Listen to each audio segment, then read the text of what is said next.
Welcome back, everyone. I am really excited again to have another great guest. It is very rare that I meet someone that is my level of extroversion. It is there's a very small club of people like us who literally we like no fear of public speaking, and you just like gain energy from it. So I'm really happy to have this guy on the podcast. He is the in-arena host of the Las Vegas Golden Knights and the Las Vegas Raiders.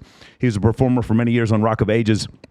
And where I met him, he is the founder of the Monday's Dark charity over at the Space here in Las Vegas, where they raise $10,000 every other week for a different charity. He is who I want to be when I grow up, even though we're the same age. This is Mr. Mark Shunock. How you doing today, sir? Hey, man. Great to be here. Thanks for having me on. I'm excited because I have so many questions for you. I was trying to hold it when we were waiting before the show. There's so many things I wanted to ask you, but I wanted to wait till we got on here. Now, here's the thing. I don't know if you realize this, like that most people in your line of work would be terrified.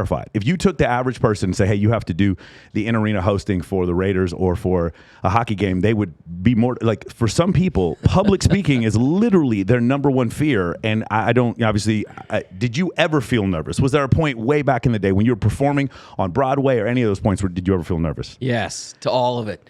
I think that comes with the territory. It's that nervous energy that just happens when you get up in front of people, whether you're doing a film, a commercial, a Broadway show, or doing a sporting event. It's just natural. And I think if I wasn't nervous, I think it would be off or wrong almost. But it's kind of a cool thing. Yes. You know, it's just a great thing to be able to say you do. And I come at it as a fan. Yeah. You know, I'm a sports fan first, just like everybody else. They just happen to hand me a microphone. Do you draw energy from, obviously, I would say, I guess my question is the nervousness versus the positive manic feeling you get from the crowd going crazy. Yeah. You get the energy from the crowd. Yeah, you can't help but feed off the crowd. Yeah. And we're spoiled here in Las Vegas. We have some of the best fans in general, regardless of the sport. Yeah. You know, you go to a Las Vegas Aces game, those games are off the hook. Raider Nation, no joke. Yes. So, like I said, I'm a kid in a candy store walking into Allegiant Stadium or T-Mobile Arena. Golden Knights, obviously, I have a big passion for them. From Canada, I played the game. And like I said, I'm a fan with a microphone. Yes. And I think that's sort of what separates me from others who do my job is I just really bring a genuine passion for my gig. And I love it. I definitely think that shows, man. It definitely shows, especially, I mean, there's a bunch of places I want to go with this, but when I watch you at the Golden Knights, like it is very, you mentioned this before in a previous podcast, when you have an announcer, he's supposed to not care that much, right? So some play-by-play or color, or the guys on ESPN or whatever, they're not supposed to get involved emotionally, but I feel like you probably do a little bit because you're in there with the fans. I feel like I'm on the ice or on the field sometimes. Yeah. And, you know, it's heartbreaking when you don't win. Right. Yeah, I feel like I'm a part of the team. You know, I've become pretty close with some of the guys who've been with the Golden Knights since season 1, and they acknowledge what we do. Yeah. They acknowledge what the fans bring to the atmosphere inside the arena, and it's talked about league-wide. You know, you can talk to anybody in the National Hockey League, and they'll say one of the toughest places to play as an opponent is in Las Vegas. Nobody likes coming to Vegas to play because it's incredibly loud. We're doing the weirdest crap on the planet. Yes. You know, we got Blue Man Group making out with people, and there's paint everywhere. There's weird T-shirts being thrown around. It's a pretty crazy experience, and like I said, I'm just lucky to be a part of it. So I love the fact, we're skipping around here a little bit. I love the fact you have a fortress, and then there's so many Game of Thrones themes that are spread around the arena. Like whenever somebody goes into the penalty box, you guys start yelling shame. Yeah. That is the funniest shit I have ever seen, dude. Like about the fourth or fifth time, obviously, during the national anthem, when they say the word night, everybody screams Knights. It's there's a bunch of stuff that you guys do that's very unique. And you know, I go there with Dr. Corsandi, Dr. K from Doc Vegas, and he talks about this all the time about this bringing the community together. After you know the shootings on October 1st, several years ago, the week after that is when you guys opened up as a sports franchise. And I feel like, and you've mentioned this before, the way that it brought this entire community together, because there really isn't anything for us locals. I feel like when I go out on the weekends, I'm partying with a bunch of tourists, right? But for this, I felt like there was a bunch of people here in Clark County. Yeah. You know, to comment on the fact that, you know, we're doing such a bunch of goofy stuff. Obviously, the Game of Thrones television program was really hot when we started. And so there was a lot of ideas thrown around. And really, it's a tip of the cap to our fan base because you can only try something so many times, it either catches on or it doesn't. And a lot of those things that we do now were fan-driven. The night, for example, that everybody screams when Carnell Johnson sings the national anthem. Yeah.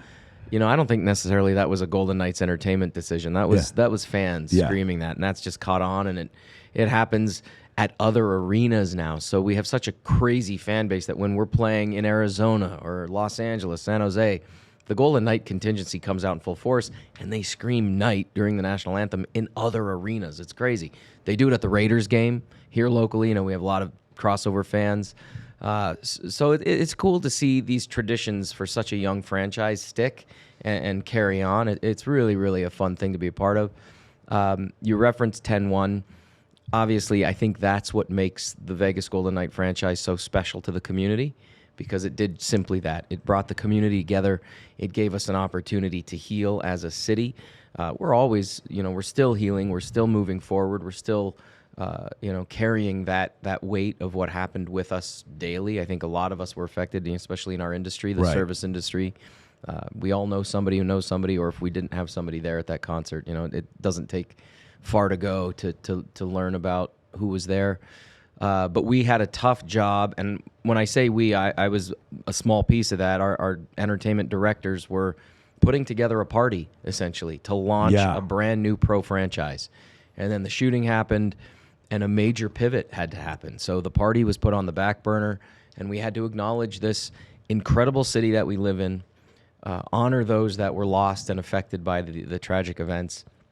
And Johnny Greco and Aaron Sequeira, who were steering the ship that season, to this day, I think there hasn't been an opening ceremony as powerful as that day. Vivid memories of what we did as a franchise to honor Vegas and those affected and fallen from the shooting. It's something that I will carry with me forever. I hope we never have to do something like that again. Of course. But I think what Johnny and Aaron put together was probably one of the best sports openings to honor a tragedy that I've ever witnessed, and I was grateful to be a part of it. That is great, yes. And it is a community here that a lot of people don't recognize as a community. They just come here, spend their money, and dip out. And when I tell people... Do you live at the Venetian? Yeah, you live at the Venetian, it's the exactly. number one comment I got when I was doing the show. I get lunch at the Rhino every day. What are you talking about? Of course. That's all I do is eat with, legs and eggs. So the thing is, right, there's 3 cities. I've lived in Austin, never lived in Nashville, but also Las Vegas. There's a vibrance to these like smaller cities, not as big. This city, Las Vegas, reminds me a lot of Austin 20 years ago, and so does Nashville. But there is a community here that's growing, and the fact that we have a football team, I think, surprised a lot of people. I think a lot of people were like, Las Vegas has a football, like it's that big. A lot of people don't realize there's 2 million people here, right? There's 600,000 people in the city and about 2 million in the valley. And how this community has grown together, and the little idiosyncrasies of people who live out in Summerlin, who live out in Henderson, who live out in Anvil, or live out in all these different, or Anthem, and all these different places. And can you speak to that? Like you're a transplant. I moved here 10 years ago. You've been here for several years. What's it like living here? It's 9 for me, and the same. I get the comments, "Hey, do you live at the Venetian?" Yeah. No, I live in the Burbs. Yeah. There's a joke that we have with our little inner circle. People always ask, "Hey, do you get back east very often?" Yeah. I lived in New York City for 10 years, and my answer is, no, I don't go to Henderson anymore. I'm a West Side guy. I'm a West Side guy. Hang out in Summerlin. So that's my joke when, with my local buddies, and like, "Hey, do you get back east?" I'm like, "Nah, I don't go to Henderson." Yeah. But no, I think, like what you're saying, there's great pockets, there's great communities in Vegas. They're all very specific and unique. But at the end of the day, if that strip is doing gangbusters, everybody's doing gangbusters. Yes. That if there is a trickle-down effect in this world, Vegas is a perfect example. If our conventions are booming, if tourism is gangbusters, and we see that 40 to 50 million people coming through McCarran every year, the surrounding areas in Las Vegas where the 2 million people live are thriving. And what I love about Vegas is the growth and the opportunity that's happening right now. When I first got here 9 years ago, you could see it happening. A lot of my chef buddies who were working on the strip under Thomas Keller or Wolfgang Puck now opening up their own restaurants in Henderson, in Summerlin, and choosing to do it here in Vegas as opposed to New York or Los Angeles because of the affordability and the growth opportunity. So I love it here. I love the community here, and I actually like the fact that most of the country still thinks we all live on the Strip. I as a Broadway nerd, Broadway rat, I always used to tell my friends back home, I'm like, look, I don't live in Times Square. That was the best example that I could give, because people are like, well, what's Vegas like? I'm like, well, there are malls and churches and neighborhoods and parks and great restaurants. And the girls are hotter. Much. Sorry, they are. They're just more attractive women here. I totally agree with that, man. But yeah, it's really an interesting thing. For me, it was the Strip that drew me here. But then after a while, you kind of feel this community, and it does feel like I went to college in Austin. It feels like Austin did 20 years ago. But Austin has changed a lot, and Vegas is changing a lot too. But let's talk about, instead of a big city, let's talk about a small city. Now, here's the thing. It's called Sault Ste. Marie, but if you read it, it's different because this is a French pronunciation of the word salt. Yeah, no, it's just weird. Yeah. It's Sault Ste. Marie, Sault Ste. Marie. In French. Okay. Which is weird because we don't really have a huge French population. Yeah. And we call it the Sioux. Yeah. Where are you from? We're from the Sioux. Yeah. Sault Ste. Marie is in northern Ontario. It's 5 hours north of Detroit, Michigan, right on Lake Superior. Okay. So for Americans, if you take 75 north, when it ends, you hit my hometown. Wow. It hits St. Mary's River, which is an offshoot of Lake Superior. And that's where I grew up, 5 hours north of Detroit. My mom is from Windsor, Ontario, which is just south of Detroit. That's a good trivia question. Right. Canada is actually south of the United States in that part of Did you know Reno, Nevada is west of Los Angeles? I did know that. Yeah, a lot of people don't realize that. That's creepy. It's in the water somewhere. It's an island. Yeah, Reno's actually an island. Yeah, it is. Yeah, it's an island. I grew up in a small town in Canada, about 72,000 people, so not incredibly small. Right. But the smallness, if that's a word, comes from sort of its geographical location. We're very isolated. It's gorgeous in the summer. I don't wish it upon anybody. In the winter? January through March. Yeah. It is cold, cold, cold, and growing up as a kid, I loved it. I used to shovel the road so that I could play road hockey. Right. I'd get in so much trouble. My dad would be like, why didn't you clean the driveway?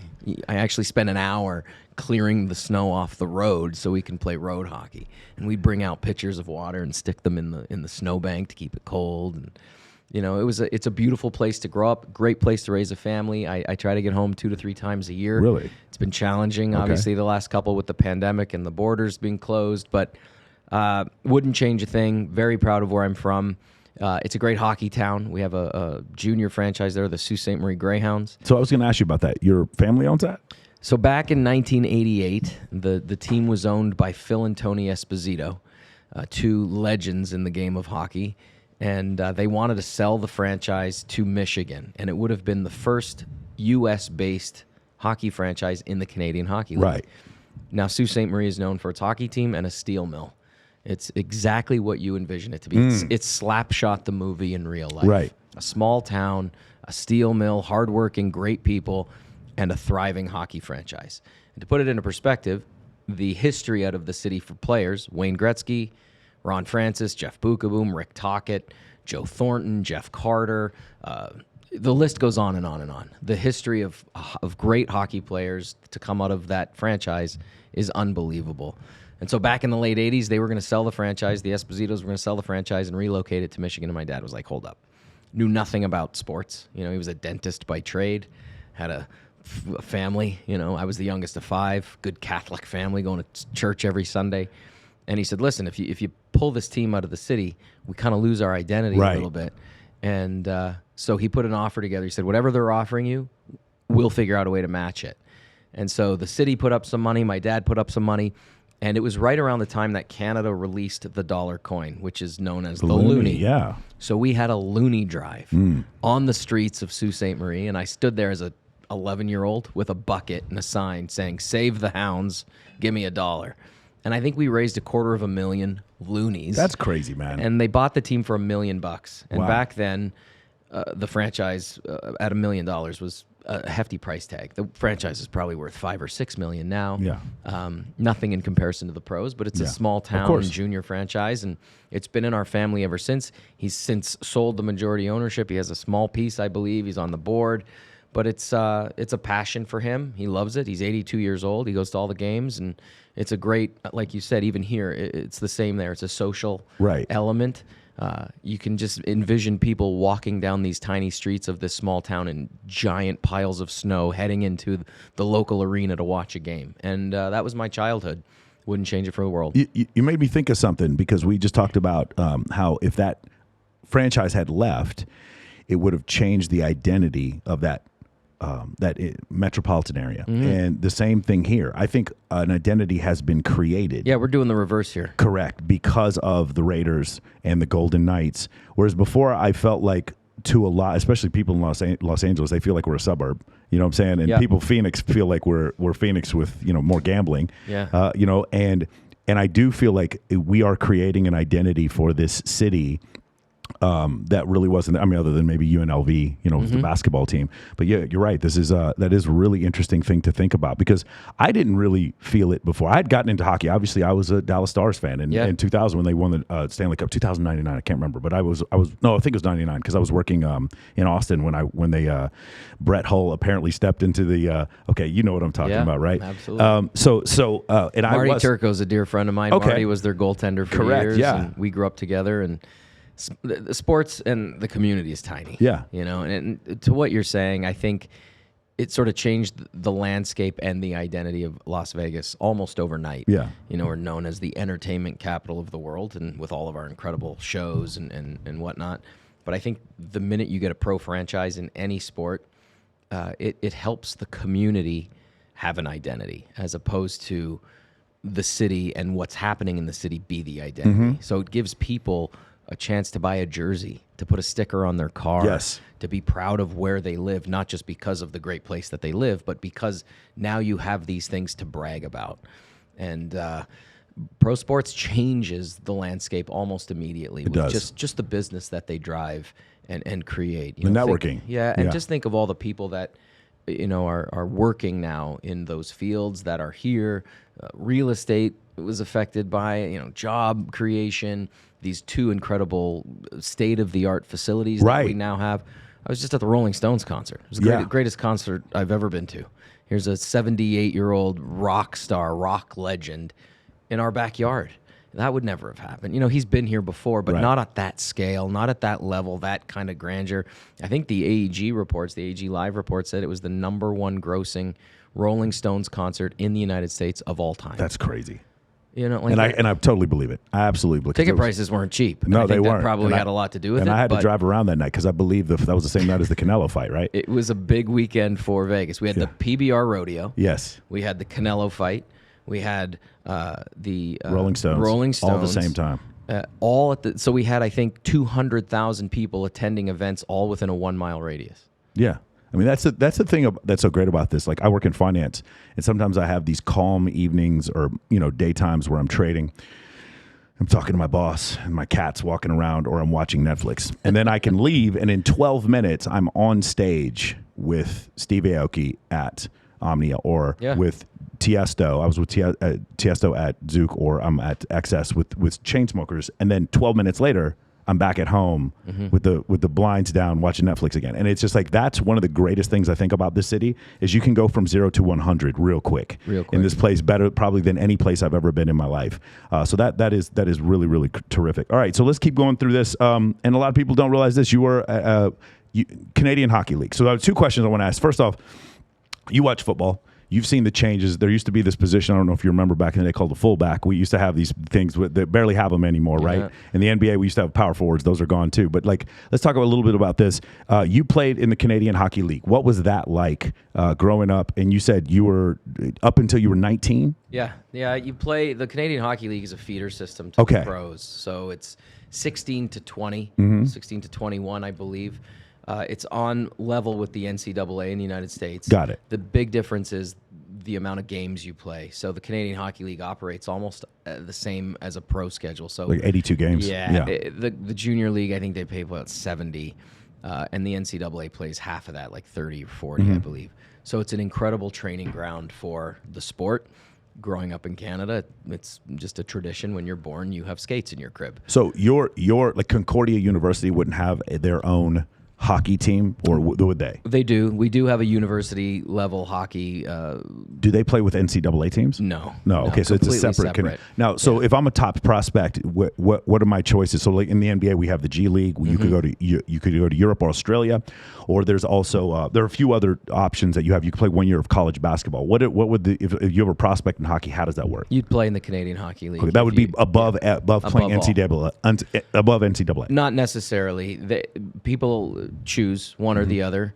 But in Canada, the number one place to play as a young kid with the hopes to go pro is the Canadian Hockey League. Some choose to go the college route in the United States simply because they want a degree in case things don't work out. Okay. However, the Canadian Hockey League upped their ante because you're usually in high school when you start in the Canadian Hockey League. Right. For every year that you play in the Canadian Hockey League, the franchise that you play for will pay for up to that year in college. So if you play 4 years in the Canadian Hockey League, you'll still walk away with a full ride somewhere in Canada if it doesn't work out.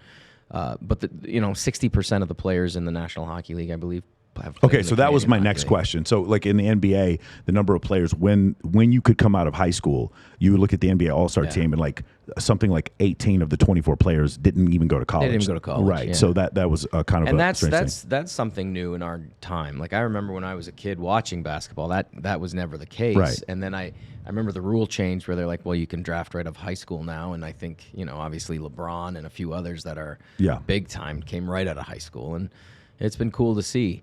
But I played as long as I could, and I loved every minute of it. I was living that slapshot life. Sure. You're on a bus every weekend going somewhere to play, and it wasn't a job. It was just a passion. I think that's sports in general for me right now. It's kid in a candy store mentality. I'm a short dude. I played goalie. I was a goalie. Okay, so that was another question. I didn't know you played goalie the whole time. Yeah, I was a goalie, and it wasn't in the cards, man. Yeah. And there aren't many. You don't have many regrets in life. I do have one where I just kind of I wish I would have stuck it out a little bit longer, and maybe weighed my options with playing possibly overseas in Europe. And I say that now as an older dude, where I'm just kind of I should have kept playing. But I'm definitely where I need to be right now, and I wouldn't be where I am right now without those experience that I had playing junior hockey in Canada. It was awesome. That must be an experience, man, playing goalie. I can't even imagine taking something. A lot of bruises. Technology wasn't what it was back then too. I'm 40, and when I played, the equipment was much different. I'd have a lot of black and blue marks on my arms. Oh yeah, pucks would find a way through the protective gear. Okay, well another thing, like NFL football, maybe at tops you're going 88 miles an hour. Baseball maybe up to 108. Yeah. What is a hockey puck? I think the average shots with technology now is over 100 miles. 100 miles an hour. Most guys can let it rip.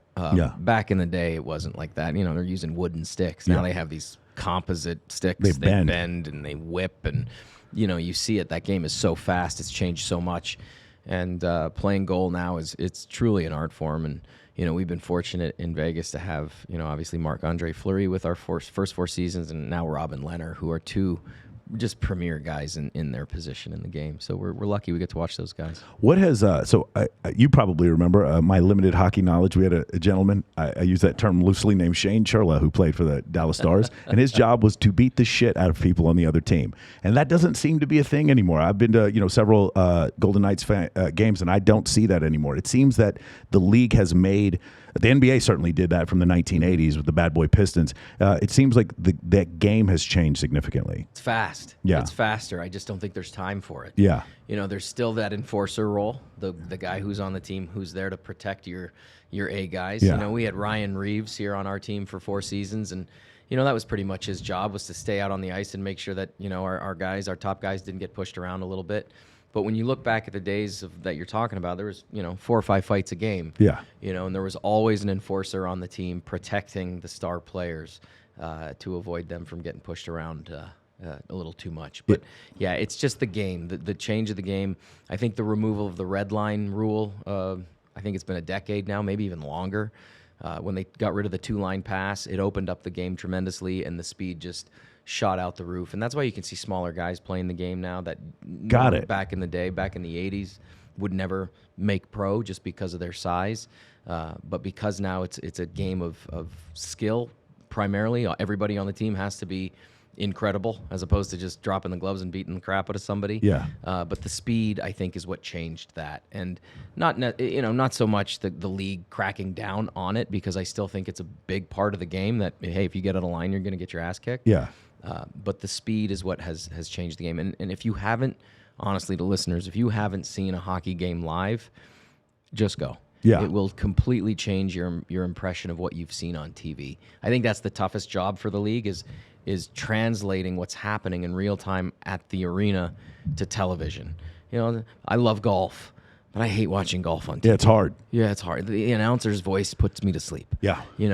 I love golf. I hate watching it on TV. A lot of people love hockey and they hate watching it on TV. So I just encourage people, if you can get a ticket, come check out a Golden Knights game. It's the greatest game on ice. Were you at the Canelo fight the other day? I was not. I was at the Stones. Yeah. So Canelo knocks out Plant. He knocks him out the first time, and then he knocks him down the second time, puts him out.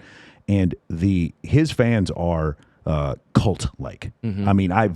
I mean, they are in unison when they are chanting his name. It is pretty crazy. He knocks him out, and it was the largest decibel change I've experienced in my life. And I fought in the U.S. Air Force. That was the loudest shit I've ever heard in my life. When I hear goals, hockey goals, because they come so unexpectedly, right? Sometimes you can see the guy getting to the goal line in basketball or in football, and in basketball it's they're scoring 40-50 times a game.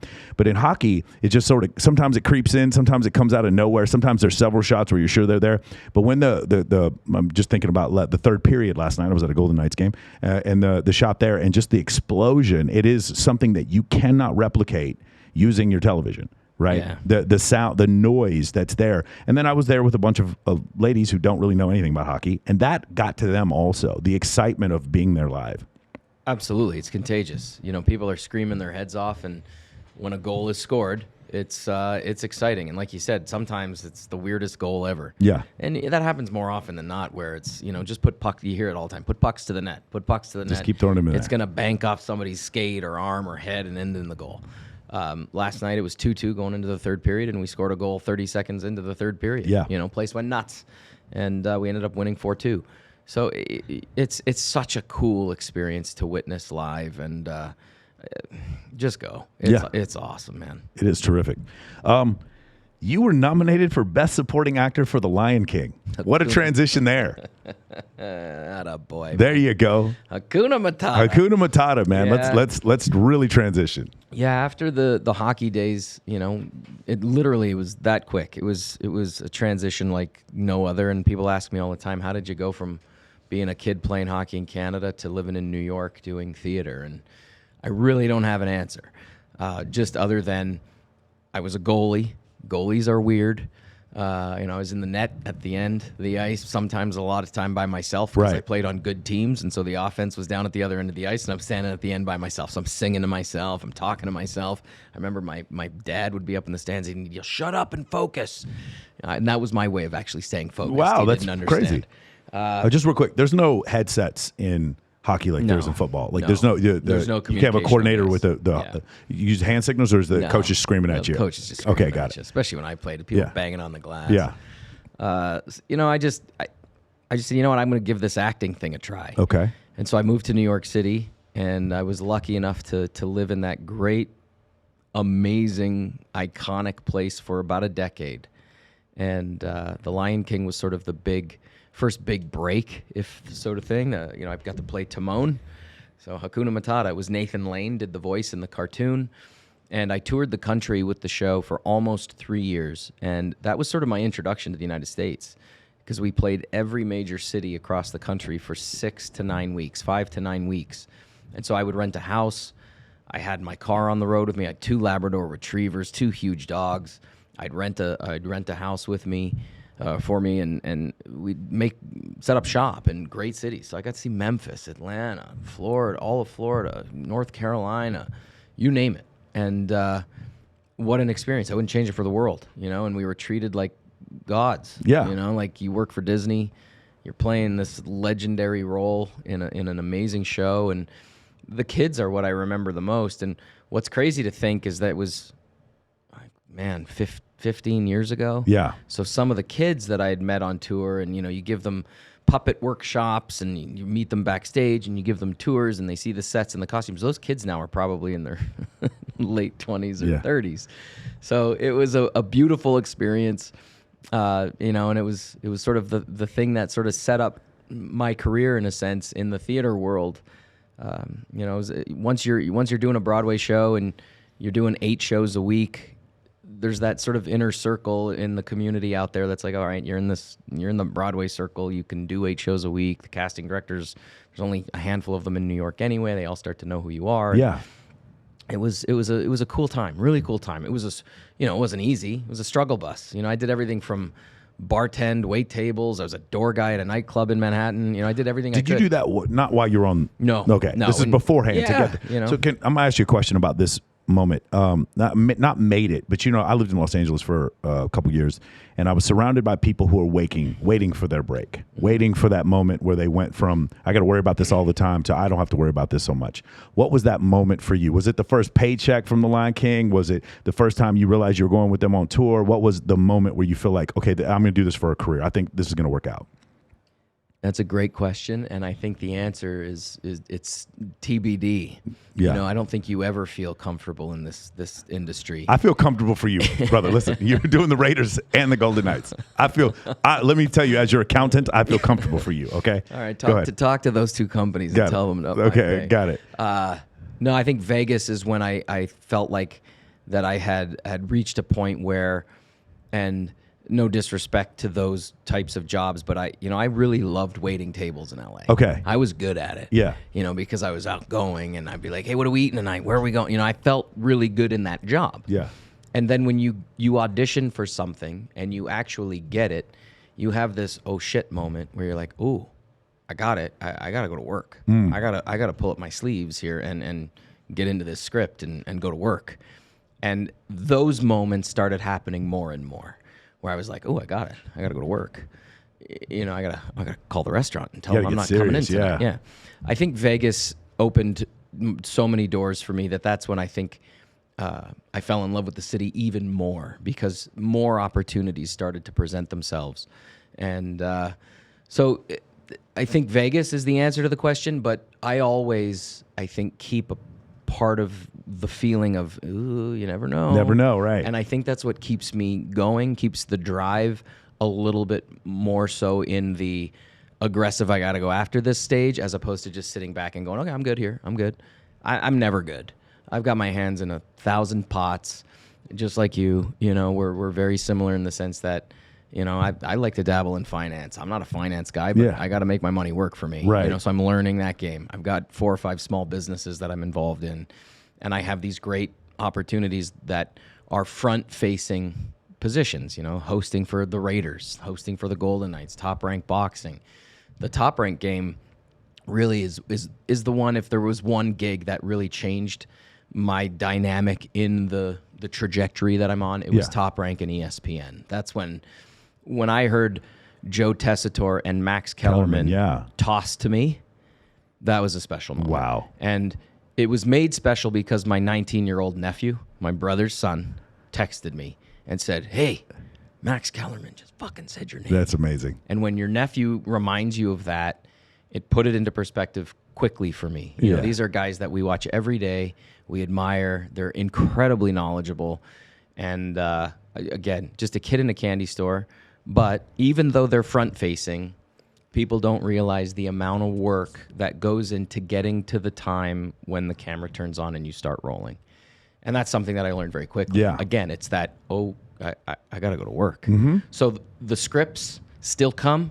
They're in just different formats. Instead of it saying Hakuna Matata, it says Alim Hanala from Kazakhstan is a light heavyweight, and his record is this. That's incredible. Work on that. You know, I look at it now and I go, okay, it's Alim Hanala.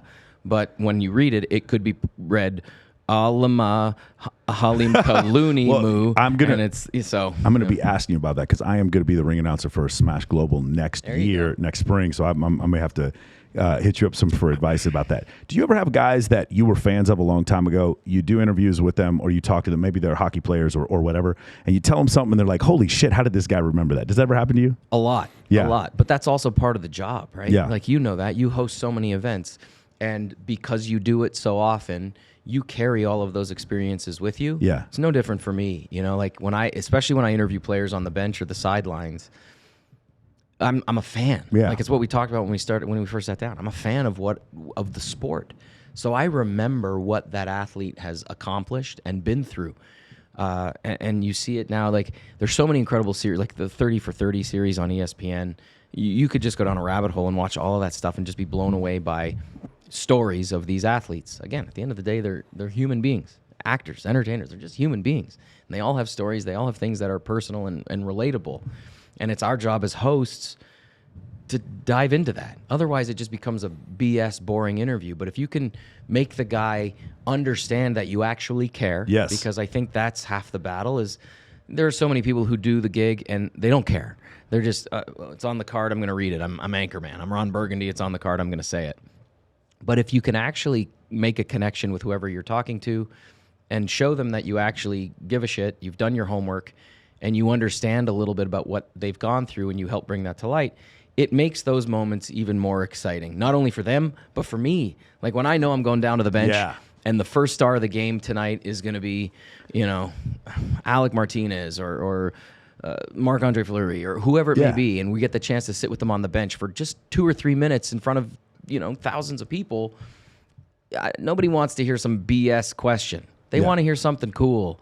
And I just, like I said, these guys are so cool to be around. And yeah, man, it's a treat. Chris Myers from ESPN, he was going to do an ESPYs party, and he couldn't make it, and they asked me to do it. And I was freaking out. I was like, but I wasn't freaking out because I was nervous. I was freaking out because I was going to interview Tracy McGrady, Warren Moon. And I remember going to Tracy McGrady and asking him questions about things that nobody should remember. Well, not things, but very arcane things, like about him, his scoring averages back in the 1990s, or the fact that he dunked Sean Bradley out of the building that one time in a playoff game. And I was like, "Have you ever apologized to Sean Bradley for ruining his career?" And he's like, no. But, by the way, shout out to Sean Bradley.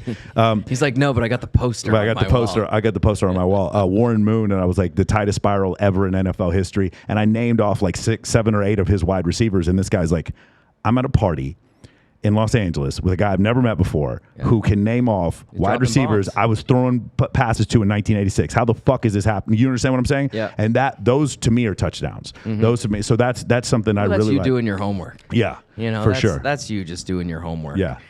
What I love is just knowing that the homework, the after effect of doing the homework is just the connection and the comfort level that you put some of these guys at, right? Because they're obviously going to come in a little bit, you know, standoff. She'll be like, hey, what's this guy's MO here?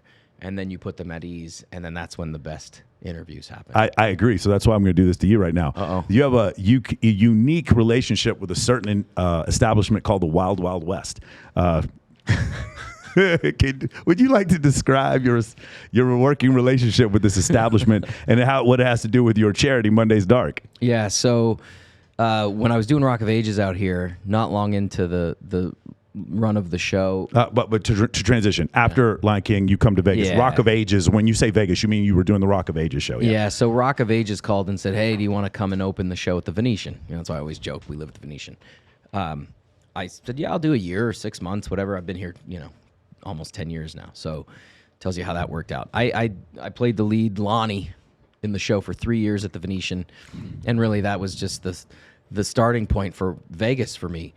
As you know, Vegas is very red carpet happy. Yes. Right? We'll roll out a red carpet for the opening of Applebee's. I say it all the time. For sure. And as a performer in a show on the Strip, we would get invited to go to these events, but I would have to go put the 80s costume on and the mullet. That's crazy. Go to the event, take a picture, and leave. And I thought, well, there's got to be a better way to give back as an entertainer, and that's where Monday's Dark was born. So Monday's Dark is a variety show that I host every other Monday. We raise $10,000 in 90 minutes for a different local charity every other Monday. Shameless plug, mondaysdark.com. Mm-hmm. However, 3 years into Monday's Dark, I said, I'm opening up my own spot because we were using vinyl at the Hard Rock on a Monday night. And I was like, listen, wouldn't it be cool if we had our own community center or our own venue to do these types of parties in? And so I opened The Space. The Space is located on Polaris and Harmon, right behind the Aria and the Cosmopolitan. I can walk there, man. Yeah. I live in Pano. Oh, you live in Pano. Yeah. Okay, perfect. So we're on Polaris and Harmon, and as you know, it's just up the street from Sophia's and the Wild Sophia's West. is a strip club. Yeah. Term used loosely. Yeah. We're not sure what it is. We're not sure what it is. There's a marijuana grow facility. Yes. Like there's a grow plant facility, a strip club, and the Wild West hotel and truck stop or trucker. So hold on, just to give a description for those of you not in Las Vegas, right? There's certain lines of demarcation in certain cities. In Dallas, Texas, it's Swiss Avenue or I-30. Like it's south of Swiss Avenue is different from north of Swiss Avenue. In St. Louis, you have East St. Louis, and you have regular, St. Louis, and then there's also the south side of Chicago. In Las Vegas, it's the Strip, and then anything 50 feet right or left of the Strip. You are on the nicest hotel you've ever been in your life, and 50 feet that way is where Tupac was murdered. Like it is that. That is what it's like here in Las Vegas. Yeah, and it's getting better. However, when I acquired the warehouse, I literally had to go in front of the county, and the county said, "Are you sure you want to move your charity program over there?" And I was like, "Is it really that bad?" I was like, "Yeah, I want to do it." So the county gave me approval. They gave me a special use permit. We got a liquor license on the building. We completely tricked out the facility. It was an empty shell. We made it into this cool place for bands and parties and things. But it's right up the street from the corner of Trop and Polaris. Yes. And so that corner is notorious for working girls, the Wild West. Okay, so let's reset this a little bit more for those of you not from Vegas. If you ever, so you're on Tropicana, there is the Tropicana, right? You're going to see the Luxor and all those other places. If you continue to move westward, you're going to see especially on the south side, there's this there's these sex stores, and then there's extended stay hotels, right? Yeah. And it's crazy, like less than $100 a night, and then you're gonna literally see women walking in in weird outfits. Go ahead and describe for yourself. If you listen, go to the McDonald's at midnight, you'll see what I'm talking about. They'll be walking from the extended stay onto the Strip and then walking back, and all the time they're walking in front of the Wild West, which is right there at Trop and Polaris. All right, keep going. Yeah, so I'm moving a community charity event to this pocket of town. Yes. Now, obviously, all of my neighbors, it's in an industrial part of town, so all of the buildings surrounding us close at 5. Yes. So they love us because we're open after 5. And we're pushing out all the homeless. We're making sure the drug deals go down another block, things like that. However, what ends up happening is, 200, 400, 500 people start coming over to the space. It's called The Space. And we're hosting these awesome charity events every couple of weeks. And events start happening frequently in our building. And so I'm hosting my event, and it could be for a kids organization. And like literally a half a block away, there's a bunch of prostitutes and drug deals happening. And so, by the way, these aren't the fun prostitutes either. These are not the ones that you see on the floor. You might get stabbed. Yeah, you might get stabbed. I was about to say the name of a hotel, but I can't do that. No, not going to say that. This story is a perfect example of why you don't want to keep referencing the hotel. Yeah. So it became a sort of a running joke at all of the Monday's Dark events that, we would say, "Hey, welcome to the space. You're here for a great cause tonight. Thank you so much for coming. Your car may not be here when you leave, but don't worry. There's a great place to stay right down the street.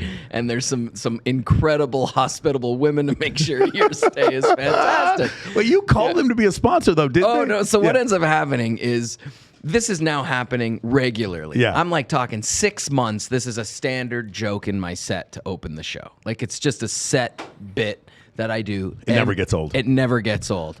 Even people who come every event, they know that I'm going to smash the Wild West, right? And we're going to give you a free night stay. Yeah. Like it got to the point where on our silent auction table, we had bottles of Dom on the auction table. But the gimmick was in that item, it was a bottle of Dom, 2 plastic cups in plastic, and a one-night stay at the Wild West. So if you actually won that auction item, you had to post pictures of you drinking the Dom at the Wild West. Yeah.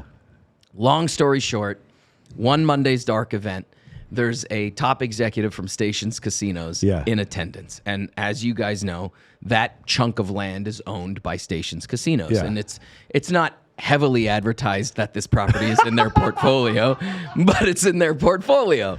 You want to go to the Red Rock on Thursday? Great. On Friday, we're not going to the Wild West. So anyway, I get an email saying, "Hey, Mark, my name is so-and-so. I would like to meet with you at our corporate offices, which are at the Red Rock in Summerlin, to discuss your," I don't know how she worded it, but your love of the Wild Wild West. Like, she put it in a positive way. Good. And I'd be nervous otherwise. I felt like I was going to the principal's office. I was nervous. So I roll over to the station's casino's office, and I'm in, like, literally sitting like this at a desk. I'm like, hey, great to meet you.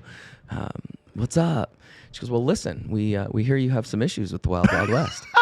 And I said, no issues. We love, like, poking a little fun at the, the clientele.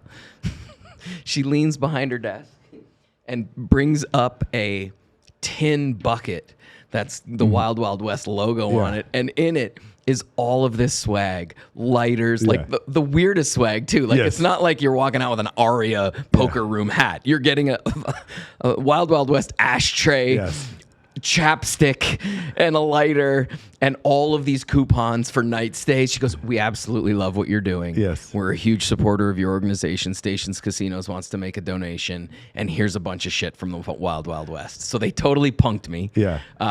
And the joke still plays. I still do it, not as much. But we love our partners with Stations Casinos. They're incredible community folks, and I give them credit because that whole pocket, with the arrival of Allegiant Stadium and T-Mobile, it's cleaned up. It's not what it used to be when we first got into the neighborhood, but it was an awesome running gag, and I got punked. Stations Casinos punked me, and it was awesome. And our regulars still talk about it. They're like, bro, you got any chapstick from Wild Wild West? It's so you gave it away at we gave it all away. Man. People were leaving with hats and T-shirts, lighters and ashtrays. Like, who has ashtrays in their rooms anymore? You know what I mean? Like, there's a glass ashtray with the Wild Wild West on it. Man. I love it. That's incredible, man. That's incredible. Just talk about your experience. So I've probably done... I looked on YouTube at somewhere in over 1,000 interviews on the red carpet. And I sent him Maximo TV is a partner of mine. He's the one who posts a lot of my interviews. You've done a ton. What is your experience like on a red carpet as opposed to just doing, like, when you're doing the fights for Top Rank or stuff like that? What is you're doing a quick interview with somebody, you don't know who the fuck they are, you don't know anything about them. A PR guy, you've had this experience before, PR guy comes up to you. He goes, hey, this is my client. He's on this reality show that you've never heard of before, and this other reality show, he's got a book that he's going to come out. It's about astrology. Could you go ahead and do an interview? If you had this experience, what's this like for you? My experience on the carpets were interesting because when I first got to Vegas, I was going to these events as the performer, walking the carpets, taking pictures, and then giving the interviews. And then when I started working full-time in sports as a host, it switched. I've been lucky that all of the stuff that I've been thrown to the wolves on, it's a pretty quick glance to your phone and get some stats. That's exactly what I do. Yeah, I do the same thing. And most of the time, I know who they are. I just need to get one or two, bits of information so that I don't sound like an idiot. Again, going back to what we were just talking about, making them feel comfortable. Yes. And it's not just the same old BS that they're getting thrown in. What I love about my Top Rank ESPN world is when we have marquee fights, like you were just talking about Canelo Plant, the celebrities that roll out to these fights are incredible. And we were just in New York City at MSG, and we'll get so many incredible people that pop up, and it's not your A-list TV or film guys. Sometimes we'll get chefs and finance guys and personalities that that are incredible in their profession, and they happen to be at the fight. And we'll go up to them ahead of time now where we'll just say, hey, what's up? It's Mark, Top Rank, ESPN. Can we come by and see you in about 20 minutes and just do a little back and forth? We'll talk about whatever you want to talk about, but it's more about why you're here. Yeah. And I'm fortunate in that sense that most of the stuff that I'm doing now is based on why we're there. So if we're doing an interview at a Golden Knights game, it's easy for me to talk to you because I want to talk to you about what you think of this experience that you're in. If you're at the fight, hey man, great to see you here tonight. Who you got in the main event? Right. Break the ice with that. It's been a really cool trip. The Tyson Fury Deontay Wilder fight that we just had, the Tyson Fury 3. I couldn't get over how many people were there. Right. Like I literally, you'd look 3 feet in any direction and you'd recognize somebody sitting ringside or 2 rows deep, 3 rows deep. It's a crazy fight when celebrities are 5-6 rows deep from the ring because they're normally in the front row. That tells you how many people are at that fight. So here's the thing, a little inside baseball here. Where's the line of demarcation? What I mean by that is I assume when I see Mike Tyson being interviewed at the side of a ring, he did not pay for those tickets, right? Obviously, he's Mike Tyson. Yeah. Some promoter was like, we want Mike Tyson here. Yeah, I would imagine. I would imagine for Oscar De La Hoya, it would be kind of the same thing also. Where is is Dave Chapelle, is he paying for his tickets? Who's paying for their tickets and who isn't? Do you understand? I mean, this is something I've always wondered. It's like, at what point is the because I get invited to stuff all the time, but I'm not, well, that's not true. I've sat ringside at a couple of fights before, but it's usually because somebody else is bringing me there. But like, what, do you have any idea? Or even with the Golden Knights, like, at what point is it like, at what point does Kim Kardashian not have to pay for her tickets? Like, what, do you understand what I'm saying? I think if tickets are available, they never have to pay for tickets. Okay. For example, we have a fight on November 20th. It's Terrence Crawford and Sean Porter. Okay. It's sold out in a day. There's maybe 200 seats available. Yeah. But the promotional companies keep blocks of tickets. Oh, okay. So that's the one. So but someone's paying go, for it. Yeah, when you go online, like even when we were doing The Lion King, for example, I'll give you a perfect example of Broadway and how Broadway works. We have what we call house seats. So every show has a block of tickets that are called house seats. So if I'm doing Lion King in New York City and you call me and you say, hey, Shunock, I'm in town. Can you get me 2 tickets to your show? There's a block of tickets that are set aside for us. Right, okay. For producers, for cast, for crew. We have to pay for them. We do, really? As cast members. However, if a celebrity goes through a publicist through the promotional company, they're not paying for tickets because it would behoove them to have, which we did, Michael J. Fox sitting ringside at Fury Wilder 3. Okay, there you go. Chapelle, you want those guys there because that's going to translate into clicks, into likes, into follows, and that's why I'm obsessed with what I'm doing now because most of the stuff that I'm doing ends up on Top Rank Social. Our Top Rank social media page on Instagram went from, I want to say, 440,000 followers to over 1 million in 6 months. Wow. And that has a lot to do with the content that the social media team at Top Rank did, promoting the guys that were fighting, and then also making it fun and creative and interactive. And it didn't hurt that we have Shaquille O'Neal and who's the chef that's on the strip, Hell's Kitchen? Fury. Who is it? Gordon Ramsay. So, Gordon Ramsay. They're all there. And Shaquille O'Neal last time had just opened that Chicken Shack restaurant in town. So we're shooting the shit. You know what else helps? Steph Cook and Tiana Jacqueline. Sure. They help all. Having Miss Nevada there behind you, that also helps a little bit too. Tiana just sang the national anthem at a fight for us. Shout out to Tiana. Shout out to Steph Cook. Look them up if you don't know who they are. They're awesome. Yeah. Yeah, it's a tough job for me to stand in the ring and be flanked by Tiana and Stephanie. And it doesn't matter how many times I post a picture of being in the ring, all of the comments on the post are about, why didn't you tag the girls? And I'm like, touch the picture, bro. I tagged the girls. You tagged the girls. Shout out. Steph and Tiana have competed in many bikini competitions that I've hosted, man. Those girls are awesome. So let's see here. So red carpets. So here's the thing. How are you able? There's 2 questions I have. So I didn't realize that you don't do the same charity ever. Okay, so this is the thing. So if you do the Shade Tree, it's just one time. If you do Animal Foundation, it's just one time with Animal Foundation. Now my question is: there's that many 501c3s in Clark County to where you can just go forever like this? We have too many. Too many. Yeah. Okay. So that's a loaded question. There are a lot of 501c3s in town, but not all of them warrant your attention. Okay, there you go. Let's just put it bluntly, right? Not all of them are at the level you want them to be at in order to receive a check for 10 grand and all the exposure that our local celebrity and entertainment community are going to give them. So Monday's Dark has a board of directors, and they review every organization that submits on our website. As of today, I think there's about 270 local charities on our list. And you're at 140 something right now. We've partnered with 141 or 140 charities. So let me reset for everybody else here. So the way I explain your thing, Bob Golden was probably the first one to bring me there. Bob is a buddy of mine. So the way it works is you guys show up. You pay $20 to come in. Okay, you pay more for the VIP tickets, and then you come in, and we just keep drinking until we get to 10K. Is that about right? Yeah, pretty much. And this man right here will be on the floor wearing a dress sometimes, until he will do whatever. Well, I said before, you can dress me up like Rudolph and spank me if the kids get the money. I have no shame. Right? It's the same thing with this man right here. So I've seen you before dancing through a hula hoop. I said, whatever it takes, we're going to keep drinking shots until we get to $10,000, and everybody that comes up here gets $10,000. So that means when they get to 100, which I was there for the 100 one, that means they have raised $1 million, and they're all for Clark County charities. So now you're at 140. so it's $1.4 million, and this comes from the community, goes straight back to the community, and it's a different charity every 4 weeks. You do every other week, and I think you have a 2-week block off, so this is 21 a year. 21 a year. Okay, Yeah, so so 21 different charities a year. Yeah, so we start the third Monday in January, and we go right through to November. It's twice a month, so it's every other Monday. It's a different local charity. It's a goofy variety show. It's themed. The headliners from the Strip show up. Sometimes we announce the lineup. Sometimes people show up unannounced. It's usually 90 minutes. Sometimes we go to 2 hours, like you said, if we need to keep We're going to keep drinking, yeah. But it's $20 to get in. There's a silent auction element. There's some raffles and giveaways.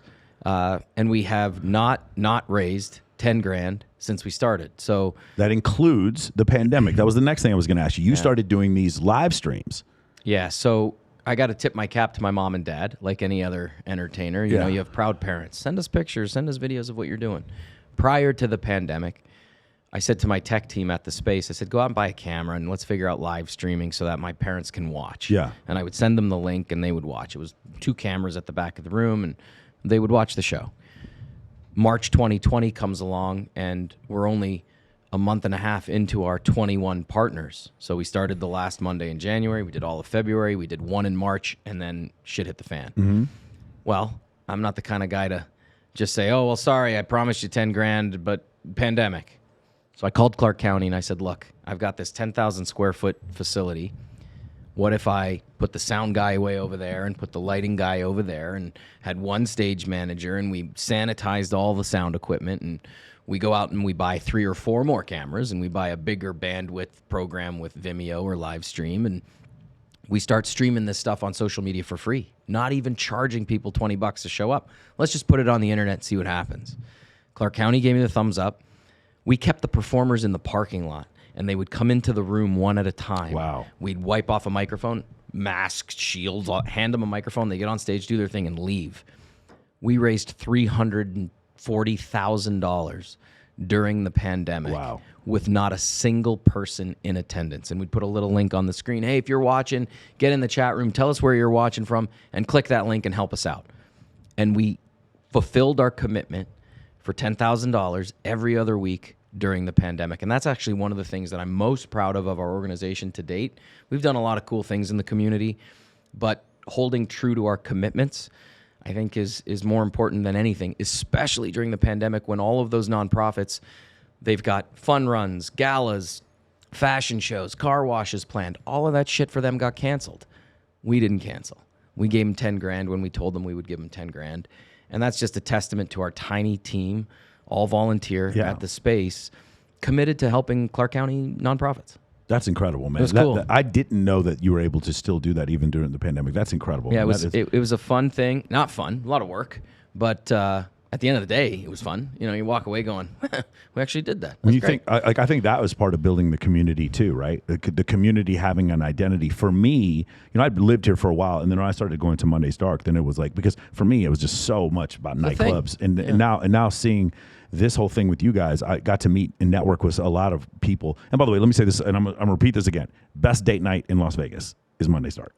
Period. That's great. It absolutely is, because what happens is you're not just sitting there sitting across from somebody. You're doing a thing, you're hearing a thing, and you're laughing your ass off. And people are drinking, and you're around a bunch of other people. You know, I brought several dates there, and it's been like a really. You brought them up on stage.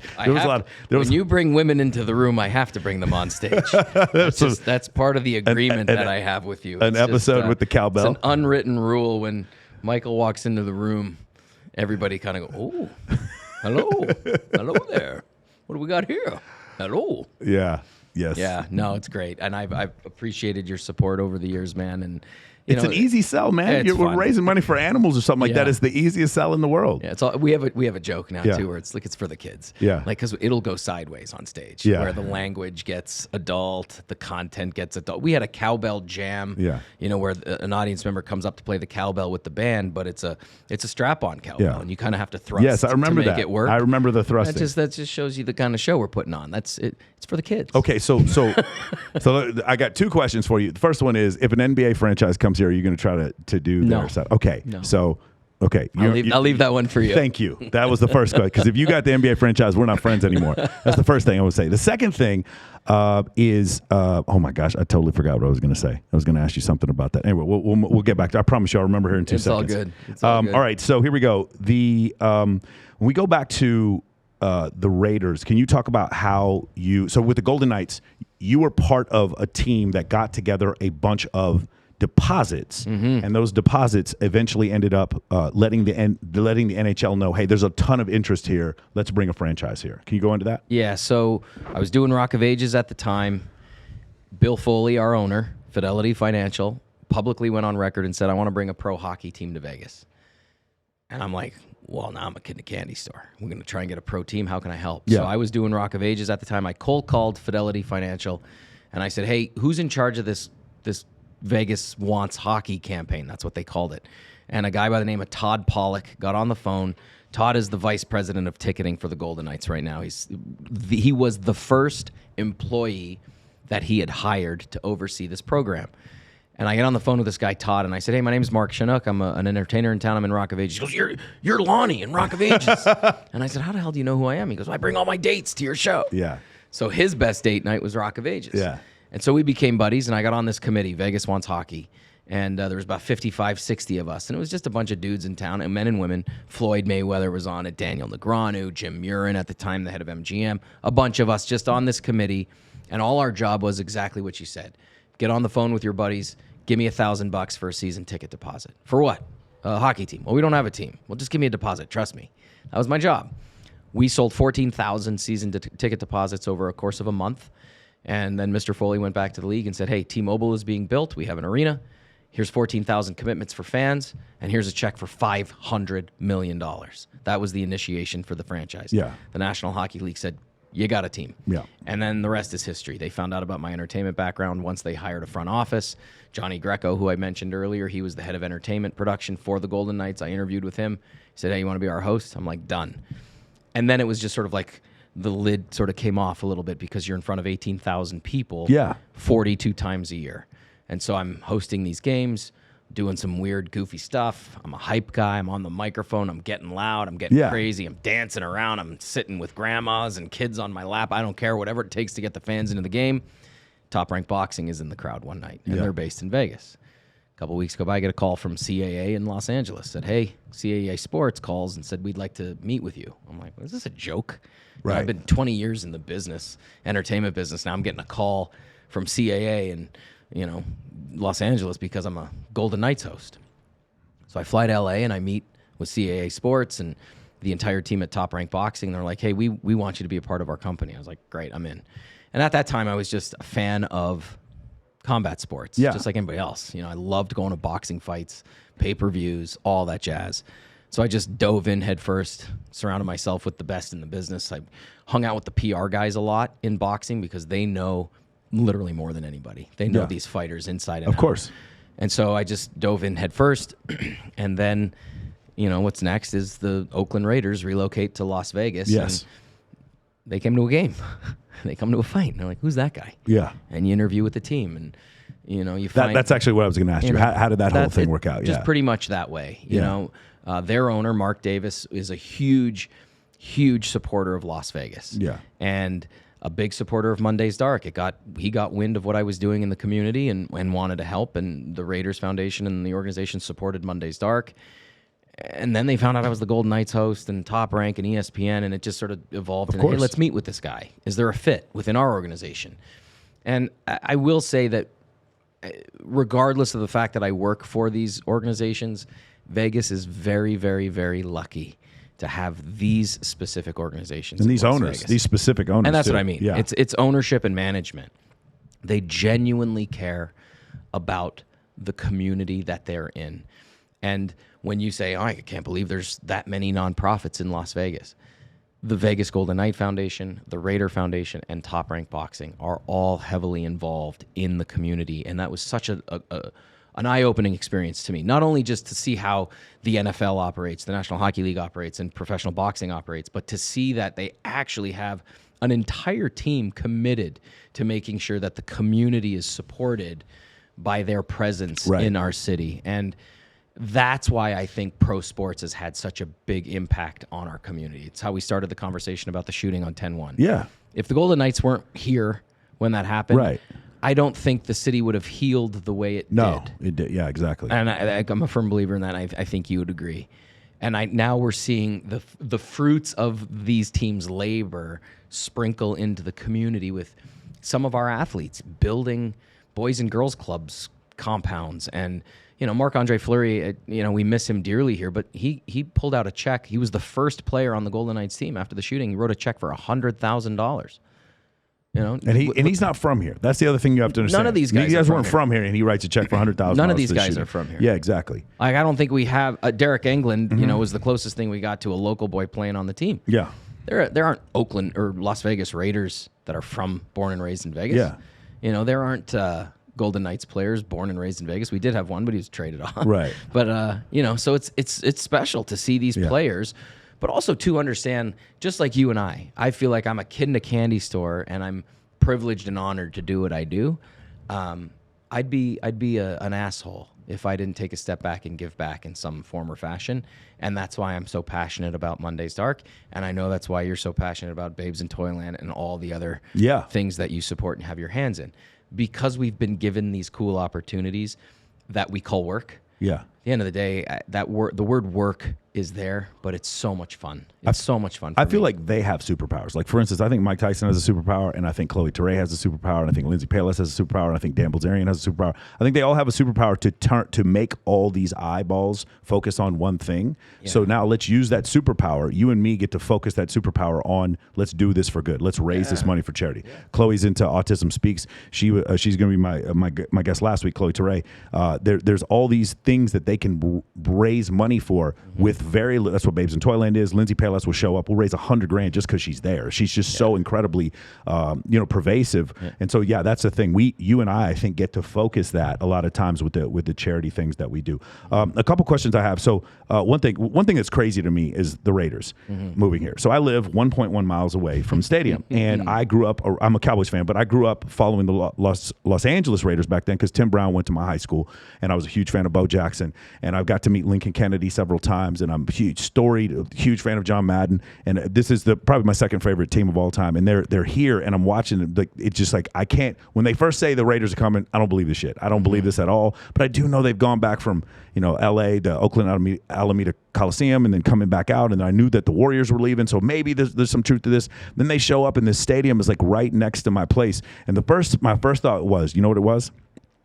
Crazy Horse 3 is going to make $1 billion. That was my first thought when the Raiders moved here. On parking. Crazy Horse 3 is going to make so much money. It's going to be absolutely. On strippers on parking. It's going to be absolutely amazing. So now you're working for these professional sports franchises.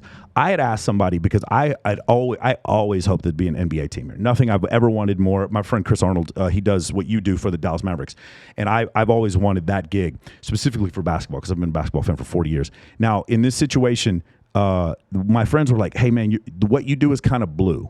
Me specifically, you've seen the memes that I post, and now you're talking about this because you have the same situation with when the Wild Wild West jokes, and you go up there. And do you ever get pushback from stuff that you do as far as the comedy is concerned, being like, hey, we're worried about you working with the NFL, or we're worried about you working with the NHL, and then some of the, I have a strap on, cowbell. I keep that stuff to the show and to the stage. Got it. Okay. Yeah, I keep it off my social media platforms, and it's a live. That seems to be my event. mistake. Yeah, yes. Keep it off. Here's one thing we've learned recently is don't put it in writing. Right. Yeah, you know what I mean? And I push the envelope big time at Monday's Dark, as you know, but it's always supported by, we're here for a cause. Yes. Right? And I think that's why I can get away with a little bit. Yeah. But don't get me wrong, I'm no Rickles, I'm no Chapelle. Yeah. It's pushed, but it's always for the kids. It's always for the kids. With a big smile. I'm wearing this dress for them kids. Yeah. That's why I'm doing it. That is pretty awesome. It's always got the tie for the community, and I think that's why people embrace it and look forward to coming every couple of weeks, because they're like, oh, what's he gonna say now, or who's gonna show up, who's gonna get up on stage unexpectedly and sing a song, or we're gonna change the lyrics to so that's what makes it fun, and I think that's why people keep coming back. It is a great thing. Now, speaking of blue, you were the host of Magic Mike. Yeah, there was I've heard some jokes there too, and you went in some different directions. Can you talk about your experience with Magic Mike? Yeah, so Magic Mike was Channing Tatum's baby. Yeah. And listen, nobody wants to see this. Like, I was the goofy MC comedian at the top of the show. And it was managed by Base Entertainment, who managed Rock of Ages. And when the show was in its preliminary stages, they were feeling it out. And for those who have seen it, there's this incredible female MC that drives the show. And she's the host of the night with these incredible dancers behind her. And I mean dancers. I don't mean guys who just take their clothes off. These are all trained professional dancers. Yeah, that's what. So you had a Monday's Dark where they were there. Yeah, yeah. And they pulled your pants down. I remember this at one point. Thanks a lot, Mike. Oh wait, no, it's fine. It's on my IG. I'll post it later for everyone to see. So that when I'm seeing this, yeah, you're right. They are like the guys are up there playing guitar, like nude and stuff like that. These are like entertain. It's not roided up male strippers. This was a very different kind of feel. Yeah, they're entertainers. They're professional dancers. They all come from a dance background. Yeah. And when they were creating the show, there was a recording, a voiceover recording, I think is the story, that, set up the female MC. Yeah. And it wasn't translating. Like, she was supposed to be a plant, right? Like, she's sitting in the audience as a customer. Yeah. And she's like, this is stupid. This is dumb. And then she ends up becoming the host of the show. Yeah. So what she was commenting on was this voiceover that wasn't translating and said, we need to make this live. This needs to be done live with like a douchebag host. And I had tons of chains, a deep V, the hairy chest, rings on every finger, like affliction jeans, boots, and I looked like a douchebag. Yeah. But I was cute enough that at the top women thought you were the host. He was the host. Yeah. So I come out and I'm like, "What's up, Vegas? Yeah. Who's moist?" Like that's the first thing out of my mouth. And I'm like, this is absolutely disgusting. You know what I mean? Bro, I'm like, let me tell you, I hosted one male review back in Austin back in the day. It was the most uncomfortable night of my life. yeah. Yes, so my parents wanted to come. I said, you can't come. Yeah. This one won't be live streamed. You're not coming. The best part about it is I worked for 10 minutes a night. Yeah. I came out. And I'm like, what's up? And one joke that I'll never forget, and again, there was a bunch of writers. I wrote some of the writers wrote some, but one of the jokes was, and we talk about celebrities. Yeah, Vegas, who's sitting in this chair last night? Oprah Winfrey was here. You're sitting in Oprah's chair. She had an aha moment. Stand up. You can still see it on the chair. Like crazy shit. Oh, my God. And 10 minutes, and I go around, and then I get to Lindsay Haley, who... an incredible comedic actress from LA. She ran the IO, Improv Olympic. Great improv background. I'd get to Lindsay's spot in the theater, and I'd be like, what's your name? Lindsay? Where are you from, Lindsay? Ohio? Give it up for Ohio. Place goes crazy. We start, the firefighter comes out and starts hosing her with, like, silly string, and she literally screams, stop it, stop it, stop it. And you hear a record scratch, and it was this really cool theatrical moment where we're frozen, and she goes, this is not what I paid for. And then Channing Tatum's voice comes in and goes, Lindsay, are you okay? Voice of God, this beautiful Channing Tatum voice. She's like, Lindsay, are you okay? And she's like, Channing Tatum, is that you? Yeah, Lindsay. How can I help you? Well, this guy's a fucking asshole. Get him out of here. Okay. And so I'd walk off stage deflated, and that was my gig. I basically did some raunchy ass jokes for 10 minutes to set up this incredible comedian, and then she took the show over, and these guys took over, and it's a great show. It just reopened in a brand new showroom at the Sahara, and if you haven't seen it, ladies, go check out Magic of My Life. I'm not doing it. Okay. I'm no longer doing it. I did about a year and a half. I thought you were the host. I didn't even know you were doing that. I can't do that too. Because you brought them on to Monday's Dark, and there was some very uncomfortable moments. There was a lot of uncomfortable moments. But that made up for me, for the videos and you, but not for the women in the room. The women that were in the room that night, that was the best Monday's Dark they've ever been. These guys are so talented. That's so incredible. Let me film this and then blackmail Chinook a year from now. Okay, so let's talk about this. We've covered this comedy, right? So I actually put comedian on my social media to protect me. In some cases, I don't think I do anything that's offensive, but like just the fact of my existence sometimes offends people, and so I sometimes I have to post that. And I'm curious, what do you think? Obviously, we've had an issue with Dave Chapelle. We've had issues with stuff like this. With the blue comedy. Have you been to Absinthe? if you guys have ever been to Absinthe, there are several times during the show I'm like, how the fuck? I'm laughing. Don't get me wrong. I'm like, how the fuck is this happening? Like, how are they able to get away with the things that I'm listening to this? Dude, let me tell you something. Every single socioeconomic group, you will be offended equally when you go see Absinthe, okay? So what do you think the future is with stuff like this? Do you think it's going to stop? You think it's going to slow down? What do you believe? Because, I mean, listen, you're blue just like me. And I like it. It's powerful because it gets people's attention, and we're not being serious, and it can draw attention to something else that's more important. And also the very important thing, like if somebody came and made fun of you and me, we wouldn't give a shit because we're used to this. Yeah. So what do you think about that whole thing? I think it's cyclical. Yeah. I think we're going through a very protective phase right now where we want to make sure people are cared for and taken care of. And I think it goes back to what we were talking about caring about what you do. Yes. I think that for me, and I'm not speaking for these incredibly famous, amazing comedians who rip people, I think the days of Don Rickles are gone. Yeah. Although what you're saying is we see it sort of surface here and there in shows like Absinthe. I don't dabble there. Like I push it a little bit. I don't go to that extent because I'm a pretty liberal guy, and I'm open to all political views, all religious views. I keep my beliefs in the closet, for a purpose. For sure. And I think that serves me well with my hosting, with my comedic timing, my jokes. I don't get personal. Of course. For me, because I think when you start to get personal, and again, let's just use Chapelle as an example because that's what he believes. Right. I don't necessarily think that's funny. Where I think he's really funny. Yeah. I think he's incredibly funny. Yeah, right. But when it comes across as your personal belief, I think that's when it becomes offensive. Right. And so I think in the case of Absinthe, we know they're actors. Yeah. We know they're not playing themselves. Yeah. So, they're in goofy costumes and they're saying scripted lines, but then they have the freedom to improvise and really make fun of that little person in the front row. Yes. And you're like, oh my God. You're literally clenching your butthole. I remember being there, and I went on a date to that thing one time. A friend of mine brought me, and I remember thinking, I'm not going to enjoy this. I'm in a fucking tent. What is this? This is just like I've never. And then all of a sudden, he just starts breaking out some very, very provocative jokes, and I'm like, excuse me, what? Yeah. And I'm like, wait, you're just waiting to see the next bomb that drops, and it's really hard to explain to people that that's what Absinthe is. But I just remember going to that thing and being like, I could see somebody being offended by this. Without question, I'd say 50% of the room is offended, but they're laughing, belly aching laughs. And I think that's the brilliance of theater. That's the brilliance of going into a theater for 2 hours and forgetting about the BS for a little while. That's what I love about what we do. When I go back to my acting days and my Broadway days, our job is to make people forget about the BS in their life. They paid big bucks to walk into this room. The theater doors close behind them, the lights go down, and it's your job on stage to make them forget about their crap. And the same thing happens now in sports. You're paying top dollar to go to a Raiders game, a fight, or a Golden Knights game. It's their job to put on a great show in that arena, stadium, so that you forget about your crap.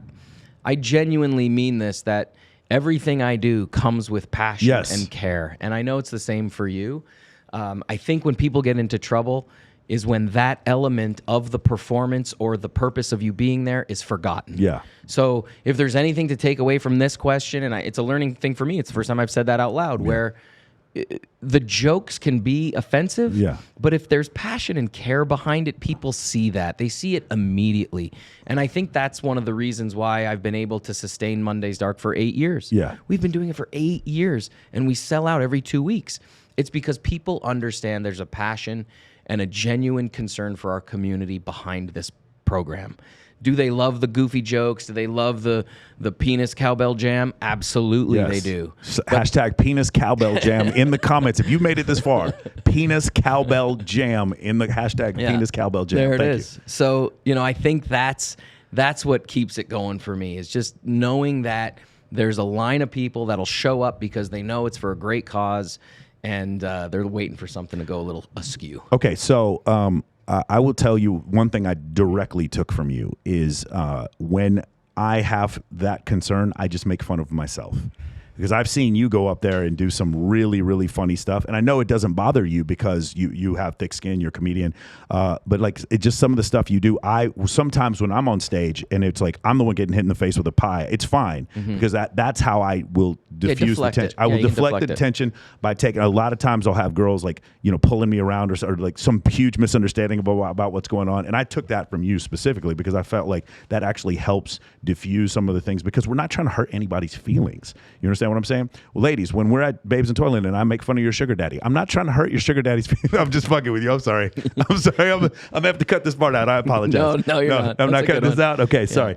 But yeah, I mean, what's that website called, by the way? It's like a daddy's website or something. Oh man, sugardaddiesforme.com. Buddy of mine runs that. Yeah, and he's gonna come on the show, and he is not gonna admit that he runs that, but he does. I want to be on that show. I want to be invited back when that episode. Sugar Daddies for Me. Hey, do you want to come on the Flat Earther next week? And Chloe too. I kind of want to be on every episode. Every guest you have. Dan Bilzerian. I've never met that guy. Yes, I would love to meet that guy. Absolutely. You know what? If you want to set up something with the Knights, I'll ask Dan to come out because I talk to him like every day. Yeah, for sure. I would love that. For sure. Yeah. He was at the Canelo fight. And that's the last time I talked to him. I think, again, a completely misunderstood dude. Yeah. And I'm saying that as somebody who's never met him, and I only see the front-facing public persona. Well, that's what the point. I would imagine that he's probably one of the most genuine, loving, caring guys who actually gives a shit about everything that he's got his hands in. Yeah. No pun intended. But the thing with Dan is it's an unbelievable amount of honesty. That's what I mean. Right. That has to come first. Yes. Like that's acting 101. You know, like your first acting class is learning how to listen to somebody. For sure. Because you can't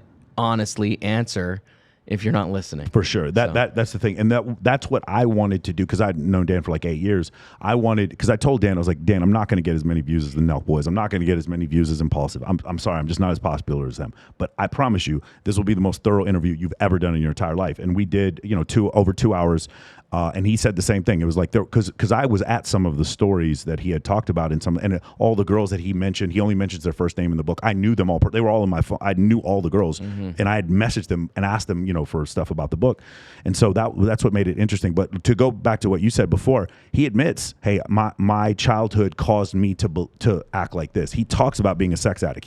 The honesty comes first, like you said, as far as the misunderstanding. And if he cares about something, he cares about it deeply. And if he doesn't care about it, it's just not in his world. Because there's too many things. But I've never met a person, I've never hung out with a person who gets asked for more photos and never, ever, ever says no. Ever. I've never seen a person he came to my birthday party and it was just a constant barrage of people trying to take photos with him, guys and girls, and he never tells them no. And it's that part is pretty amazing. Yeah. And he's also like, I'm nobody, dude. And he sits there and does my podcast and it comes to my birthday party. Like, again, he is a really cool guy. He's done so much stuff for troops. He especially likes to take guys out who are amputees, former military members, specifically guys who are amputees. And he takes them out shooting. He takes them out to all kinds of awesome. kind of stuff like that. And he wants no credit for that. He asks, so I'll give him credit for it because nobody else will. And so that's what when you say about misunderstood. But that's not just Dan. That's also Chloe. That's also CJ Sparks. That's also Talia Paris. That's also I'm going to have Jessa Rhodes, the porn star. She's going to come on here too. That's also several of the other. I'm going to have Justin Ross Leon. I'm going to have Jeremy Piven on. There's a misunderstanding about everyone, right? With you, dude, you got a front. You wear a suit. You look good, man. You're out there. You're really well spoken. I don't feel like there's a misconception about you. We all know your charity is fucking awesome. Yours is my favorite charity in Las Vegas.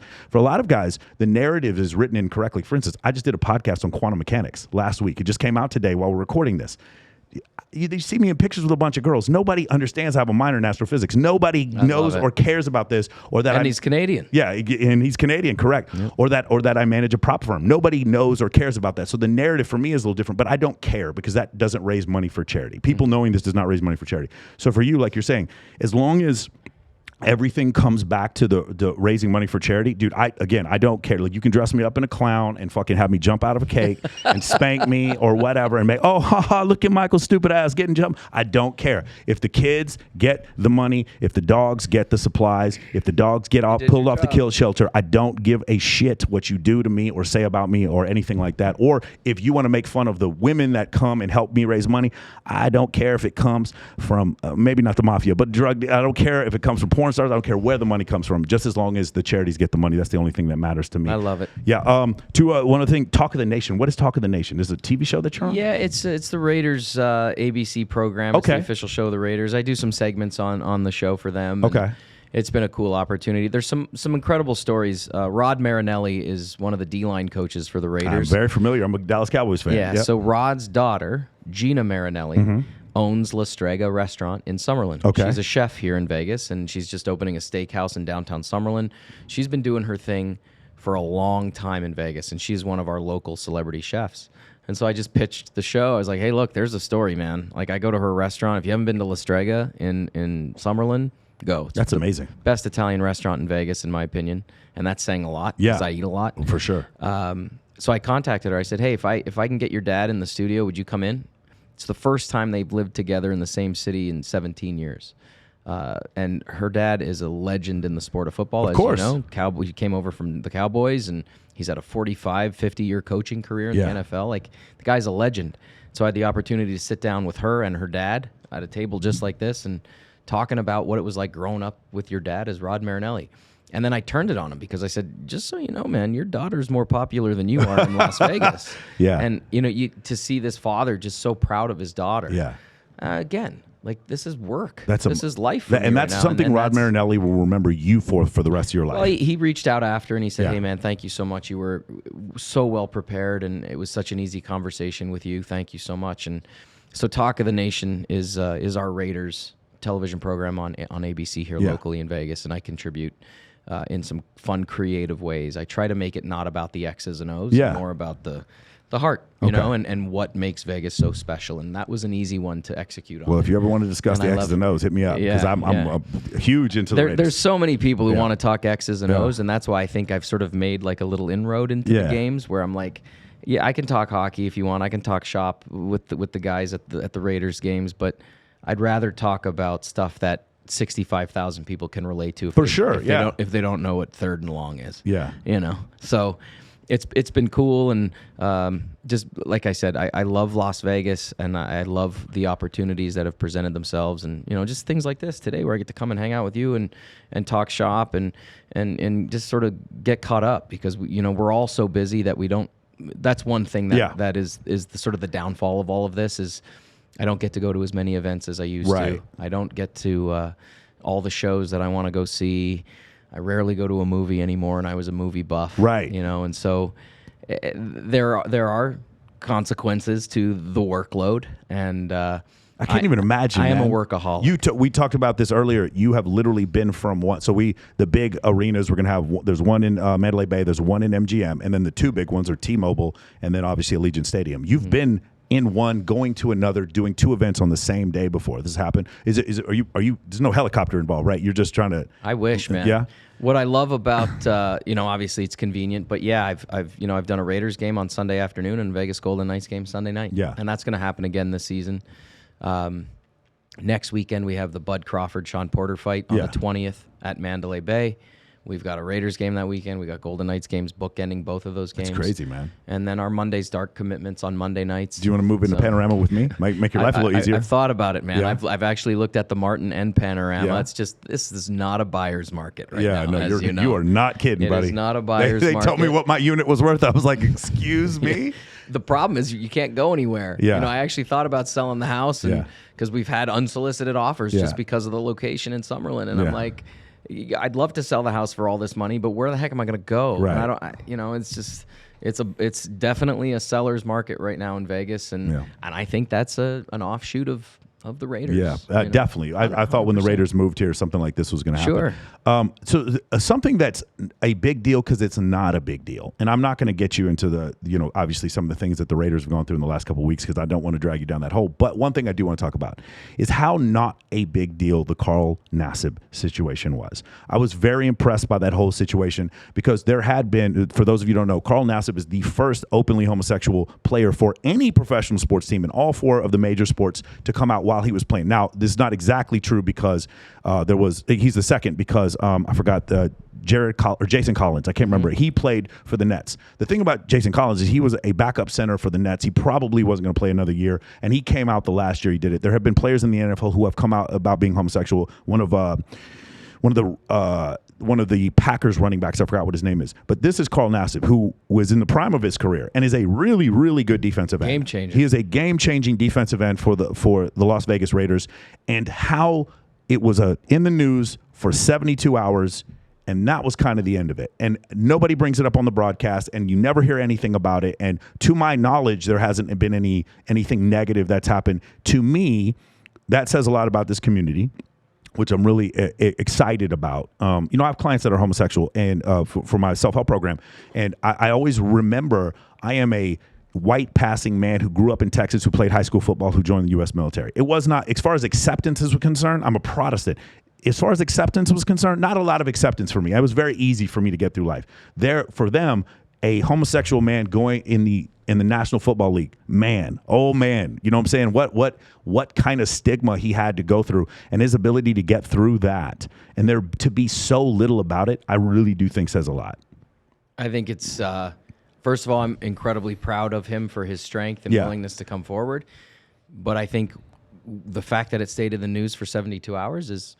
I think perfect. Both sides of the political aisle, you should be happy about this. Yeah. Well, number one, he felt comfortable coming out. Number two, it wasn't that big of a deal. Who cares? If you're politically conservative or politically liberal, win on Sunday. Exactly, that's what I'm saying. Let's just go win on Sunday. Let's just go win on Sunday. Yeah. I think it says a lot, and I hope that more athletes choose to come out and express who they really are. I think he's incredibly courageous and deserves more accolades than we've thrown him. But I love that it wasn't in the news longer than 72 hours, because who gives a shit? Yeah. Let the guy live his life. He's out there making tackle after tackle, winning football games for the Raiders. He literally won the game for us on Monday Night Football, our opening night at Allegiant Stadium. Just a rush end. Just a badass rush end. He stripped the ball. He stripped the ball, caused a fumble. We won the game. Monday Night Football, season opener. And that's all people should care about if you're a Raiders fan. That's exactly right. Awesome, man. Anything? What do you have coming up besides a ton of sporting events and boxing I just want events? again, I could talk about Raiders, Golden Knights, and Top Rank all day long, but as you know, my passion is Monday's Dark. Our anniversary event is December 13th. We're going to turn 8 years old this year, Monday, December 13th. We're going back to the Virgin Hotel, which was the Hard Rock, which is where we started. Is it going in the same room? We're going to the Joint, Hell yes. which is now called I'm excited, the man. Theater at Virgin. We're going to have 2,000 people in attendance. There's going to be 42 local charities represented. Doors at 7, show at 8. Please come. Tickets are $20. It's mondaysdark.com. Again, that's if I could use my platforms of all these great organizations for anything, it's just going to be brag about what we do at Monday's Dark. So December 13th, I want you there. I got tickets with your name on it. Bring as many of those incredible friends of yours as possible. Influencers. They are influencers. And yes, we'll raise a lot of money that night. Okay. Of course, man. Let's do it. It's been a privilege and an honor hanging with you, brother. Yeah, man. For me too, man. This is great. It's one of these situations where, like, a lot of times I got to plan for an interview, but this time I knew I was just going to have a conversation with a guy that I really admire. Because I'm going to tell you something. Has this ever happened to you? You ever walked into a room and somebody else is the announcer and you get antsy? Does that ever happen to you? A little bit, but I think the sports community is pretty tight. Okay. And everybody's got each other's back. Yeah, not me. I get anxiety whenever I walk into any charity event or whatever, and I'm not the host, and then I'm like listening. I can't understand what they're saying. I'm like, oh, I have on several occasions they've just given me the microphone before. You are not somebody I feel that way about. And seriously, man, one of the things I love is the fact that I can hear what you are saying when you are talking. You understand communication is the responsibility of the sender. And so at the Golden Knights game, I've been to several other sporting games where I don't understand what this college kid who's doing backflips, during the halftime when they're trying to hit a free throw from midcourt. I don't understand what he's saying. Mm-hmm. With you, I do. That's why I think you're the best. That's why I'm really glad that you came out here. And I'm specifically, listen, I steal stuff from you all the time. I'm just going to let you know that. That's all right. Awesome, man. All right, well, we're happy to have you guys. Thank you. Have you noticed this is the third Canadian in a row that I've had on, November's been a Canadian month here on the Michael Sartain podcast. Hey, man, thanks so much for all the different places. Well, like I said, we zigged and zagged. We had a theoretical physicist, then we had a 15-time playmate, Chloe Teray, on, and now we've got the in-arena announcer for the Golden Knights and the Las Vegas Raiders, and one of the greatest philanthropists right here in Las Vegas, Nevada. It's just another great interest of mine is philanthropy and using entertainment for philanthropy. Guys, if you want to get involved in whatever charity is around wherever you live, you should definitely do that. If you're somebody who's like I tell my friends who are really, really popular on social media, you can use that superpower to help raise money for anything. And if you just have one, listen, you don't have to do all of them. He does all of them. But you don't have to do all of them. If it's just animal rescue, if it's just autism, if you the only thing you care about is the homeless, and you take all your time and effort and put it into that, please do that. Again, please like, share, subscribe. Thank you for watching this podcast. It's been growing every week. I cannot believe when I look at downloads on Spotify and podcasts that you can't even see us. You can't even see, and you guys are listening to the whole episode. It blows me away. So I just want to say thank you so much. Thank you so much, man, for coming out. Make sure you follow this guy on social media. Definitely. We're really excited. If you ever need a break from the Raider game, just let me know. I will. I'll come in there and I will host this thing and be awesome. Like, I want to interview Bo Jackson. The episode trajectory though just ended. I just want you to know, your numbers were going north. You had me on now. It just takes a toll. No, for sure, man. We got Mark Shunock. Very excited, guys, and we will see you all next week.